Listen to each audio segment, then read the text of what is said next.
Alright, before we get into these promising games that ended up as total disasters, let's just say, if you thought modern games had great characters, well, think again.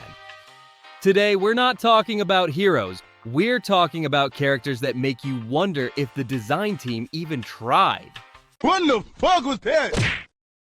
Let's dive in and see what went wrong. Alright, let's kick things off with Concord. Now, if you're thinking, what the heck is this game? Well, don't worry, you're not alone. Everyone knows about Concord because its design was so bad from the very first promo that it practically marketed itself as a joke. Seriously, if the game hadn't been hyped up with such cringeworthy ads, I doubt anyone would have even heard of it. Now, let's talk about the characters. They're supposed to be this cool, edgy crew, but honestly, they look like they were thrown together from a bunch of bad design drafts and last-minute sketches. Oh! Ew! Dude! What the fuck? It's as if the creators thought, let's make them look cool by slapping some random bright colors on them. But all we get is a group of forgettable characters who look like they walked off the set of a B-list sci-fi movie. And here's the kicker. These characters don't even have a personality. If you ask me, Concord might as well be a walking cardboard cutout with a blaring neon sign that says, "I'm trying too hard."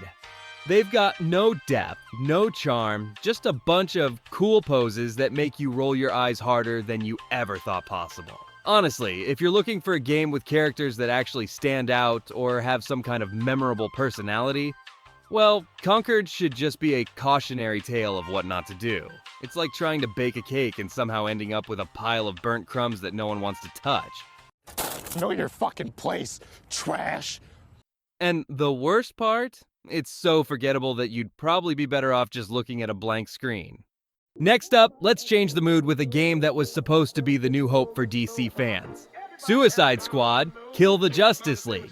It's supposed to be this epic game bringing together the villains of the DC universe for a wild adventure. But let's be real here. This feels more like a villain reunion party where none of them ever really felt like villains to begin with.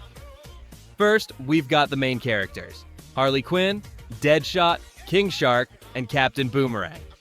Each one could have had their own unique charm, but when thrown together in this game, it's like a jumbled mess that's so uninspired.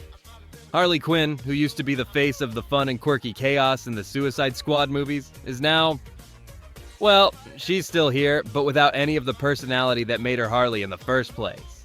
They've somehow managed to suck all the charm out of her and left behind a bland, half-baked version who's just spitting out forced jokes. Then there's Deadshot.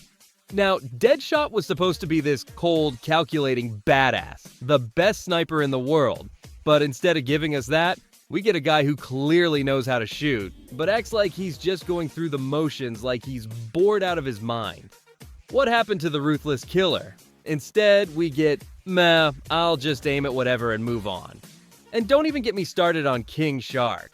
Did they think that just slapping a giant shark into the game would be enough to make him interesting?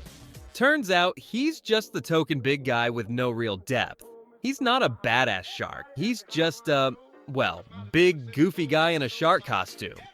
Finally, let's talk about Saints Row 2022 reboot. The game that was supposed to take us back to the wild world of crime, chaos, and absurdity. But what we actually got was a complete disaster in the form of characters that'll make you cringe harder than a bad stand-up routine. Now, Saints Row was supposed to bring the madness and fun of a crime-filled world, but instead, it feels like a half-hearted attempt at being cool. The characters? Oh, you'll find yourself questioning if they're trying too hard or if the design team just gave up halfway through. They're trying to be badass, but it's like watching someone who desperately wants to be popular but fails at every attempt. It's like the game is saying, look, here are some people who are supposed to be cool. Trust us, they're cool, right? And then there's the boss, the supposed main character of the game. The one you're supposed to follow and root for. Well, guess what? They've turned the boss into a walking, talking void of any personality. Seriously, you could replace the boss with a random NPC and nothing would change. There's no charisma, no wow factor, just a bland character that seems to have been designed just to fill in the space of the lead. You don't feel like you're playing as someone cool. You feel like you're being forced to follow the most boring character ever created.